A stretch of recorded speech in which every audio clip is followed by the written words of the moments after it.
Eno ye programu Wulira Eddoboozi ekulyawo omwoyo okusaba n'okwebaza n'okusinza byonna mu bujjuvu mu ssinzizo lyo.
Katonda Yezu waffe oddayo naffe emirembe gyonna gy'oli tusanyuke. Olwo lwe lumu ku nnyimba ezisangibwa mu kitabo kyaffe ekya MTO mujja tutendereza Omukama olwoleka obukulu bw'ensonga y'olunaku lwa Sansiyo olw'amalinnya ga Mukama waffe Yezu Kristo mu ggulu. Mbaaniriza nnyo ku programu yaffe ey'ebyensinza, programu Wulira Eddoboozi, programu ekulyawo omwoyo. Nze Margaret Namwango omuweerezaawo okugikuweereza okugikutuusaako. Eklezia Katolika eyina ennaku nnya zeekuza olwo nga mwe muli Noel, amalinnya ga nnyaffe Bikira Maria mu ggulu, olunaku lwa Sansiyo ate n'olwo olw'abatuukirivu bonna. Buno bwe bukulu bw'olunaku olwa Sansiyo era nga lwetwoleka olunaku olwaleero olw'amalinnya ga Mukama waffe Yezu Kristo mu ggulu. Eklezia Katolika mu ngeri y'emu omwezi guno tuli mu mwezi gwa nnyaffe Bikira Maria ogwa Sapule ogutandika nga lumu ogwokutaano. Abakkiriza mwenna gye muli mukubirizibwa okweyuna okusoma Sapule nnyaffe Bikira Maria asobole okuwolereza eggwanga lyaffe. Nga tetunnagenda wala katusooke twebuuze amalinnya ga Mukama waffe Yesu Kristo mu ggulu geegaliwa. Bangi mwebuuza kituufu Yezu yalinnya mu ggulu? Bubonero ki obwoleka okulinnya kwa Yezu Kristo mu ggulu? Ebyo n'ebibuuzo ebisingawo mwenna bye mwebuuza tuli ne Monsignor Charles Kasibante ono nga ye Vicar General wa Kampala Archdiocese agenda kuba atuddiramu ebibuuzo ebyo abimulungule bulungi osobole okumanya obukulu bw'olunaku luno.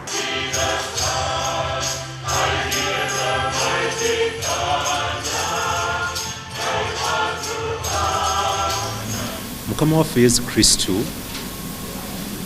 bwe yamala omulimu gwe ogw'okulangira obwakabaka bwa Katonda yabonaabona n'afa n'azuukira.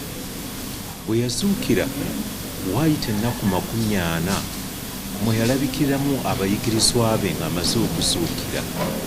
Ali n'ayongera okubateekateeka nga amalako omulimu gwe ogw'oku nsi yaddayo ewa Katonda Kitaffe. Okulinnya mu ggulu kwa Mukama waffe Yesu Kristo kwaliwo nga wayise ennaku 40 okya azuukira. era mu nteeka ya Kereziya twandibadde tulukuzizza ku Lwakuna z'ennaku 40, naye awalala olutasobola kubeera lunaku lwa kuwummula lwazzibwa ku Sande, kwe kuba nti tugenda tukuza ku Sande ya Asensiyo, ge malinnya ga Mukama waffe Yesu Kristu, ng'addayo ewa Katonda Kitaawe gy'atudde ku gwa ddyo ogugwe ng'alamula emirembe n'emirembe mu bwakabaka bwa Katonda. Naffe ng'atulindiridde yagamba nti nzirayo ewa Kitange, kibagasa bwe ŋŋenda, kuba bwe sigenda omukubagiza tagenda kujja, naye era ŋŋenda mbategekere ekifo nammwe wendi nammwe we mbamubeera. Awo nno amalinnya ga Mukama waffe Yesu Kristu gatwongera essuubi, gatwongera essanyu nti naffe gy'agenze tujja kumugoberera. Yesu yayawukana n'abayigirizwa be, yagenda ku lusozi n'abayigirizwa be, naye ne balaba ng'abaawukanako, n'ayimuka n'alinnya mu ggulu. Ekire ne kimbajja mu maaso, era malayika n'ajja n'abaga nti oyo gwe mulabye ng'agenda era bw'atyo bw'alidda. Kati bo ne basigaza omulimu ogw'okugenda okulangirira obwakabaka bwa Katonda bwe yabawa, mugende mulangirire amawulire agasanyusa buli kitonde nga mubabatiza. Abalikkiriza balifuna obulamu obutaggwaawo, abatalikkiriza buli basinga. Abayigirizwa be baaliwo baamulaba ng'asituka ne basamaalirira nga Mukama waabwe abaawukanako. Malayika n'ajja n'abakakasa nti agenze nga bw'agenze era bw'alidda. Kati ekigambo ky'abatume ekyabayigiriza naffe kwe tusigala, nga Pawulo Peetero bw'agamba nti Yesu yazuukira, ffe bamu abaalya naye ne tunywa naye ng'amaze okuzuukira teyalabikira bonna, naye bano yabakakasa nti mulamu, era be bamu abaamulaba ng'alinnye mu ggulu addayo. Ku kigambo kyabwe naffe kwe tutambulira, kubanga lijja kutuuka naffe tuddeyo wa Katonda Kitaffe. Naye ate gatwongera essuubi nti kino kye tuliko si kya bulimba. Abamu baagala okubuusabuusa amazuukira ga Mukama waffe Yesu Kristo, kugamba n'okyewuunya, naye ddala yazuukira. Yesu teyasigala magombe, yavaayo n'amaanyi, olumbe ng'aluwangudde n'ekibi, niye yaluwangulira ffe. Amalinnya ge gatwongera essuubi nti naffe ebbanga lijja kutuuka tuddeyo ewa Katonda Kitaffe. Naye twesabira nti obudde obutuuke ddala nga tusaanidde okumbeera kumpi okubeera mu maaso ge. Eklezia Katolika ebala ennaku 40 okuva ku Easter, olwo ne tulyoka tukuza olunaku lwa Sansiyo lwe tuliko olunaku olwaleero. Tovaawo katoyongere mu maaso. Okulinnya oli aba mu maanyi ge mulimu asitukira. Yesu yasituka, Bikira Maaliya yatwalibwa. Ekyo kikolwa kya kisa ekyamukolebwa kya Katonda. Yenjawulo wegiramu nti Yesu Katonda, amaanyi ge gamusitula ne gamusaayo wa Katonda Kitaawe. Nga tukyagenda mu maaso ne Monsignor Charles Kasibante, bangi mwebuuza sapule gye twogerako yavaawa, yo sapule kye ki, baani abalina okugisoma, yo esomebwa etya? Ebyo byonna ebibuuzo tukyali naye kaabiddemu, twongere okumanya obukulu bw'essaala ya Nnyaffe Bikira Maaliya, ate twongere okugyekwasa. Sapule y'essaala ya Nnyaffe Bikira Maaliya gyayagala nnyo, enfunda ziweze ng'alabikira abantu ab'enjawulo, nga kyabakubiriza kusoma sapule.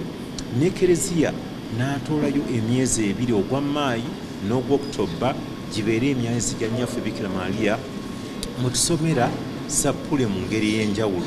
Naye nga ffe Abakatuliki ng'Abakristu tukubirizibwa bulijjo essaala ya Nnyaffe eno Bikira Maaliya okugisomanga buli lunaku. Mu myezi gino egijje twongeramu bwongezi maanyi, ate ne tukubirizanga ekibiina okugijjumbira okusingawo, kubanga essaala yagyagala nnyo, ate etusika ne tusembeza kumpi nnyo ne Bikira Maaliya. Naye ate mu sapule omwo twongera okwebuulira ku bulamu bwa Mukama waffe Yesu Kristu. Waba okwata mu sapule omwo tusomamu ebikolwa ebya sapule. Ebikolwa biri bya mirundi ena, waliwo eby'essanyu, waliwo eby'okunyolwa, waliwo eby'ekitiibwa n'eby'ekitangaala. buli kikolwa kirina obulamu bwa Yesu bwe kikwatako.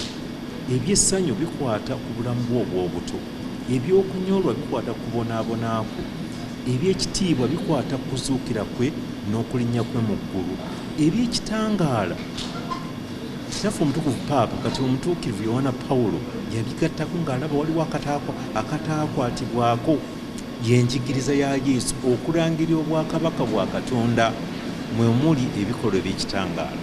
Sappule yatandikibwa omutuukirivu Dominiko omwaka sijja kukuwa nandibadde neekaaga okwekkaanya obulungi, naye n'agitereza ng'ajja mu bigambo malayika Gabutyeri bye yakola ki bye yayogera ebikwata ku nnyaffe ye Mirembe Maaliya eyo n'abitereeza bulungi ate n'atuteeramu n'ebikolwa n'obulamu bwa Yesu tugende nga tubwebuulirirako naye ate nga twekutte ku nnyaffe Bikira Maaliya.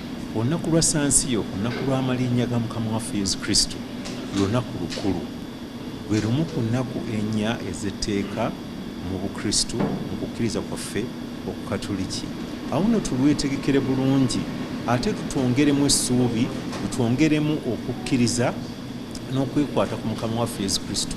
Obulamu bwaffe tubuzimbire ku ye gwe tuba tusimbako amaaso, ekkubo lye yatulagirira okukwata naffe lye tuba tukwata, nga tusuubira era nga tulindirira okumutuuka mu bwakabaka bwa Katonda Kitaawe gy'alinnye n'addayo ewuwe. Tukwebaza nnyo Munsonyioli olw'obubaka obwo bw'owadde abakkiriza, nkakasa nga tebaviiriddemu awo. Oluvannyuma lw'obubaka bwa Munsonyioli tugenda kubatuwumulamu katono nnyo, tovaawo tukyagenda mu maaso ate nkomawo nga nkutwalako Busoga ku lunaku lw'abaami abafumbo nga bakoze olunaku lwa Yozefu Omutuukirivu. Tovaawo katukomewo.